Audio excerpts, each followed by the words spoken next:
अस्सलाम वालेकुम। This is doctor Laiba Asghar. Welcome to MIRS। जो हमारा आज का टॉपिक ऑफ डिस्कशन है वो प्रीवियस टॉपिक की कंटिन्यूएशन है, जो कि था कि हिस्ट्री ऑफ रिहैबिलिटेशन। तो आज हम जो उसमें देखेंगे वो हम इसका पार्ट देखेंगे कि रिहैबिलिटेशन इन USA, यानी कि यूनाइटेड स्टेट ऑफ अमेरिका में रिहैबिलिटेशन का रीजन कैसे हुआ। तो जो अमेरिका में है यानी कि यूनाइटेड स्टेट्स में, वहाँ पे वो कहते हैं कि जो फ़िज़िकल मेडिसिन एंड रिहैबिलिटेशन है उसका जो रीजन है, यानी उसका जो इर्तिका है, उसका जो आगाज़ है वो बहुत वसी पैमाने पर हुआ।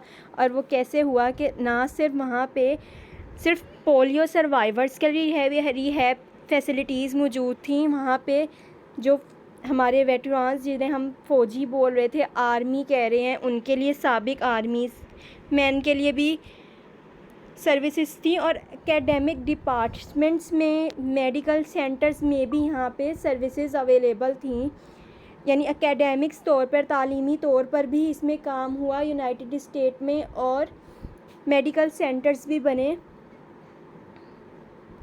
तो इसकी एक हिस्ट्री है कि ये सारा काम कैसे हुआ, जो अभी हमने डिस्कस किया। वो कहते हैं कि 1921 में फ्रैंकलिन डिनाल्डो रोजवेल्ट जो थे, जिन्हें हम FDR बोलते हैं, उन्हें हाई फीवर हुआ, और जिसके बाद उन्हें लोअर एक्सट्रीमिटी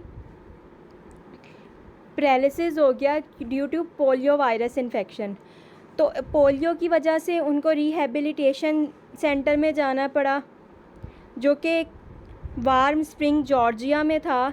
तो वहाँ पर जो थेरेप्यूटिक फैसिलिटीज़ थी, वहाँ पे क्या थी, स्विमिंग करवाते थे और सन एक्सपेयर था, और वे बिलीव करते थे कि ये रिगेन में हेल्प करते हैं, लेग की स्ट्रेंथनिंग में, फ़िज़िकल इंडोरेंस को इम्प्रूव करते हैं, और एक अहम पार्ट है रिहैबिलिटेशन का।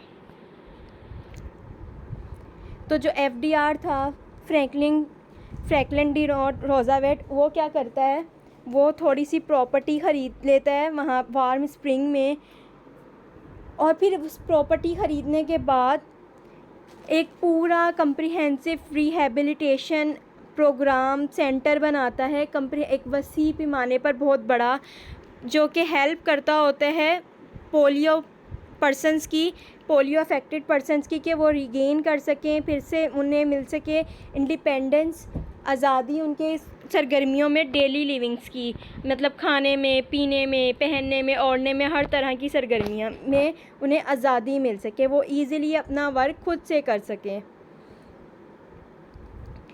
अच्छा, फिर वहाँ पे जो सर्विसेज थी FDR के रिहैबिलिटेशन डिपार्टमेंट में, वो कौन सी सर्विसेज थी, उनमें हीलियोथेरेपी, यानी जो कि हमने पहले बोला सन एक्सपियर्स थेरेपी होती है, जिसमें हम सनलाइट को यूज़ करते हुए ट्रीटमेंट देते हैं।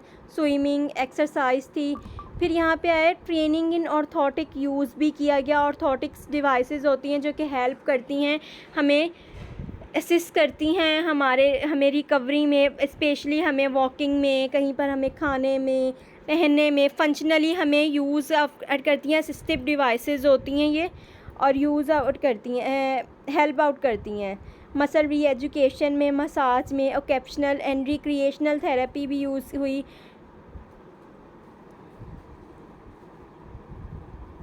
अच्छा, जॉर्जिया के बारे में बहुत सारी लोगों ने बोला कि ये फ़र्स्ट फैसिलिटी थी जिसने इतने वसी पैमाने के ऊपर रिहैबिलिटेशन केयर प्रोवाइड की।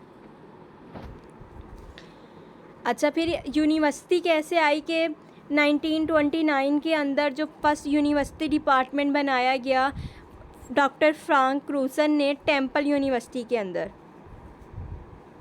डॉक्टर क्रूसन एक्नॉलेज किया था critical importance of physical medicine after contacting TB and needing a prolong stay at a sanatorium which interrupted his surgical career. अच्छा, डॉक्टर क्रूसन जो थे उन्हें TB हो गई थी, जिसकी वजह से उन्हें एक प्रोलॉन्ग स्टेट करना पड़ा एक सैनिटोरियम में, जिसकी वजह से उन्हें उनका जो सर्जिकल करियर था वो बहुत ज़्यादा मुतासर हुआ, जिसके बाद उन्होंने फ़िज़िकल मेडिसिन की इम्पोर्टेंस पे कंडक्ट किया और ये यूनिवर्सिटी बनाई। अच्छा, डॉक्टर F क्रूसन ने क्या किया, उन्होंने पहले रिकग्नाइज़ किया कि डिकंडीशनिंग हो जाती है फंक्शनल डेटोरेशन हो जाती है पेशेंट्स में, फेस करते हैं कहाँ पे, सैनाटोरियम में। फिर उन्होंने, डॉक्टर क्रूसन ने डिसाइड किया कि फ़िज़िकल मेडिसन जो होती है वो इन तमाम चीज़ों को जो है ना एड्रेस कर सकती है, ठीक कर सकती है। तो उन्होंने जो है एक मेडिकल स्पेशलिटी को बनाई और इसका एक स्ट्रॉन्ग उनके पास साइंटिफिक बेसिस था कि मैंने इस वजह से इस चीज़ को बनाया है और ये चीज़ इसलिए ज़रूरी है। अच्छा, फिर इन्होंने ही स्टडी किया effects of physical agents on the human body.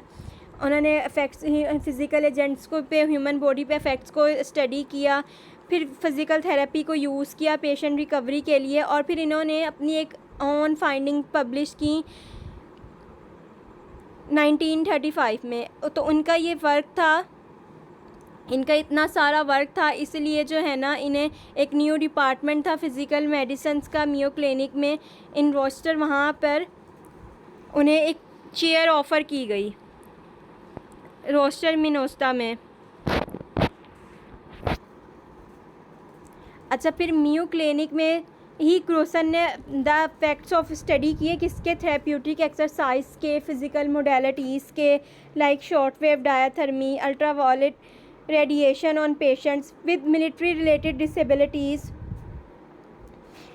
Back pain, post surgical muscular skeletal complications. अच्छा, यहाँ पे जो क्रूसन ने मियो क्लिनिक में क्या किया, उसने जो अफेक्ट्स थे फ़िज़िकल मोडेलिटीज़ के, शॉर्ट वेव डायथर्मी और अल्ट्रावायलेट रेडिएशन के, इनके अफेक्ट्स चेक किए कि ये पेशेंट्स के लिए पे कितनी अच्छी हैं, इन्हें कितना रिलीफ़ मिल सकता है, कितनी पुरअसर हैं, दुरुस्त हैं या नहीं हैं। किन पेशेंट्स पे उन्होंने यूज़ किया, उन्होंने मिलिट्री रिलेटेड डिसेबिलिटीज़, वो लोग जो फ़ौज में, आर्मी में दौरान जंग, उनमें किसी का हाथ रह गया, किसी की बाजू पे कट गई, किस पे क्या इशू आया, या फिर आर्मी में जंग के दौरान उनके हाथ में डिफेक्ट हुआ, मसल इम्बैलेंस हुआ, हाथ मूव नहीं करता, लेग मूव नहीं करती, ऐसी कंडीशंस के लिए उन्होंने यूज़ किया। बैक पेन में यूज़ किया। उसके अलावा पोस्ट सर्जिकल, आफ्टर ऑपरेट जो मस्कुलर स्केलेटल प्रॉब्लम्स आती हैं उसको ट्रीट करने के लिए उन्होंने शॉर्ट वेव डायथर्मी, जिसको हम SWD भी बोलते हैं, और अल्ट्रा वायलेट रेडिएशन UR का यूज़ किया। फिर इन 1941 में क्रूसन ने जो है अपनी एक बुक पब्लिश की फ़िज़िकल मेडिसिन की, द फर्स्ट। अच्छा, ये जो थी फर्स्ट कम्प्रिहेंसिव बुक थी ऑन इस टॉपिक के ऊपर। और यह आल्सो फिर इन्होंने ही एक टर्म जो कि हम लोग यूज़ करते हैं फ़िज़िकल थेरेपिस्ट के लिए, फिजियाट्रिस्ट, ये टर्म भी इन्होंने ही फर्स्ट से पहले मुतारिफ़ करवाई। अच्छा, हम शुरू से बात करें FDR और फ्रैंक H क्रूसन की। ये दोनों वो पर्सन्स हैं जिन्होंने इनिशियली रिहेबिलिटेशन इन USA में की ओरिजिन में हेल्प आउट किया। अच्छा, अब ये रिहेबिलिटेशन इन USA ही चल रहा है।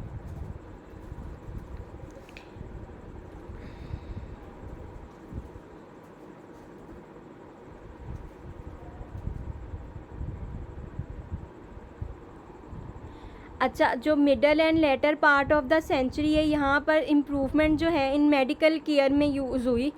तो यहाँ पे वर्ल्ड वार 2 थी, तो यूज़ ऑफ एंटीबायोटिक्स का दौर आया और यहाँ पे तसव्वुर किया गया कि the lives of many wounded soldiers who returned home disabled and needing rehabilitation cares में। तो कहते हैं कि एंटीबायोटिक्स ने हेल्प आउट किया, जान बचाई बहुत से सोल्जर्स की जो ज़ख्मी सोल्जर्स थे। तो जो ज़ख्मी सोल्जर्स जो है मिलिट्री हॉस्पिटल आते थे, जिसकी वजह से US इस्टेब्लिश ने क्या किया, एक कन्वल्शन ट्रेनिंग प्रोग्राम ही बना दिया 1942 के अंदर डॉक्टर हॉवर्ड की निगरानी में, डॉक्टर हॉवर्ड ए रस्किन अंडर। तो इन्होंने एक फ़ोकस किया कम्प्रिहेंसिव रिहेबिलिटेटिव सर्विसेज के ऊपर। इन्होंने फ़िज़िकल, न्यूरोफिजियोलॉजिकल और ऑक्यूपेशनल थेरेपीज़ के ऊपर इनका फोकस था।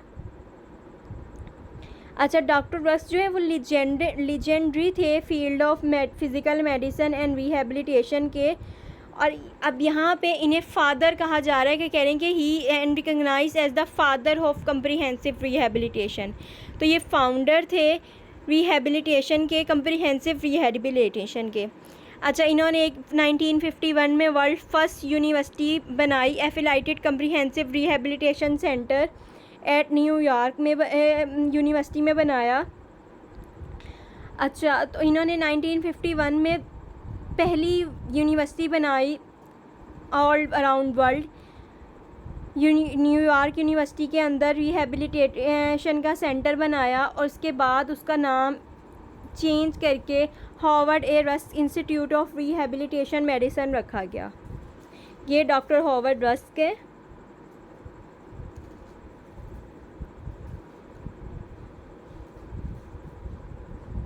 अच्छा, जो कंटेम्प्रेरी सपोर्ट है फिजियाट्री जो है मेडिकल स्पेशलिटी, मतलब अभी इससे पहले हम इसको पढ़ रहे हैं लेकिन ये मेडिकल स्पेशलिटी नहीं है, लेकिन इसमें अब इसको एक मेडिकल की फील्ड बनाने के लिए भी वर्कआउट हुआ और उसमें अहम किरदार अदा किया एक फिलैंथ्रोपिस्ट ने, जो कि बर्नार्ड ब्रूच हैं, जो कि उनके पास एक एडवांटेज था क्योंकि उनके फादर भी एक साइंटिस्ट हैं और फिजिशियन हैं। उन्होंने अपने फादर की ही रिसर्च को हाई लेवल पे लेकर गए और उनके फादर का नाम है साइमन ब्रूच। तो on the use of hydrotherapy for patient with chronic disease. अब इन्होंने क्या किया, इन्होंने हाइड्रोथेरेपी यानी पानी के ज़रिए लोगों का इलाज किया जाए, इसके ऊपर इन्होंने वर्क किया, जिनके उन पेशेंट्स पर जिनकी डिजीज़ बहुत पुरानी हो चुकी थी। तो ब्रूच कमेटी बनाई गई फ़िज़िकल मेडिसिन की 1943 में अंडर डॉक्टर क्रूसन, जिन्होंने प्रमोट किया था फ़िज़िकल मेडिसिन को। फिर द एम्प्लॉयमेंट ऑफ द जो फ़िज़िकल एजेंट्स होते हैं और इफ़ेक्टिव प्रॉपर्टीज़ होती हैं, light, heat, cold, water, electricity, massage, manipulation exercises, mechanical devices, and occupational therapy in the diagnosis or treatment of disease and rehabilitation।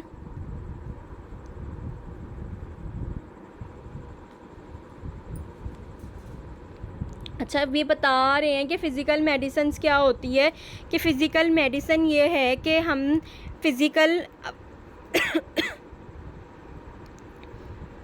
हम light, heat, cold, water, electricity, massage, manipulation, exercise and mechanical devices को use करते हैं for physical and occupational therapy in the diagnosis of treatment और disease and in the treatment of disease and rehabilitation. इसको हम physical medicine बोलते हैं। अच्छा, फिर यहाँ पे आ जाता है कि अब जो पहले हमने काम किया वो सिर्फ एक स्पेसिफ़िक लोगों के ऊपर था कि हम साबका फ़ौजियों के ऊपर काम कर रहे हैं, हम पोलियो वाले पर्सनस के ऊपर काम कर रहे हैं। इसके अलावा भी तो पीपल्स हैं जो मुख्तलिफ़ डिजीज़ से अफेक्टेड हैं जिनमें डिफरेंट मालफॉर्मेशंस हैं, उनके ऊपर भी तो वर्क होना चाहिए। तो फिर उन्होंने उसके ऊपर वर्क किया और वो क्या था कि अब जो वर्क है वो किन के ऊपर हो रहा है, हैंडीकैप पीपल्स हैं जो डिज़ीज़ की वजह से, इंजरी की वजह से या फिर किसी मालफॉर्मेशन की वजह से किसी भी मालफॉर्मेशन की वजह से हैंडीकैप हैं, डिसेबल पर्सनस हैं, तो हम उनको near normal physical and mental state में लेके आने के लिए, उनकी रिस्टोरेशन, उनकी रिकवरी के लिए अब हम वर्क कर रहे हैं। तो हम लोगों ने पहले एड्रेस किया कि अबाउट 4 मिलियंस यानी 40 लैक्स